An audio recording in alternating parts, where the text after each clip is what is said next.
أحمد أن شقيقتها تواصلت معي. تسوركوف لديها عشرات ومئات الأصدقاء في العراقيين في الداخل والخارج، وباعتبارها باحثة زائرة وقضية نسوية عالمية لديها مئات المؤسسات الصديقة اللي تواصلت من خلالي.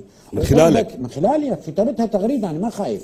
أنت تقول لي خايف أسمي؟ لا، ما خايف أسمي، بس أنا اليوم إذا قلت سأقول على وجه اليقين الذي لا أملكه. المادة 6 من قانون تجريم التطبيع مع الكيان الصهيوني رقم 1 لسنة روح انت 6 روح. خلينا نحكي. المادة 6 يعاقب بالإعدام أو بالسجن المؤبد. يا أخي خلينا نحكي كلام ما له عدم. على كيفك على كيفك. أرجوك خلينا نحكي كلام ما له عدم. من أقام أي علاقة خليني مع أكمل. الكيان الصهيوني دبلوماسية أو اقتصادية أو سياسية أو عسكرية أو أمنية أو ثقافية أو أي علاقة من نوع. روح شيل العراق كله على إطلاق سوركوف وذب على هاي المادة.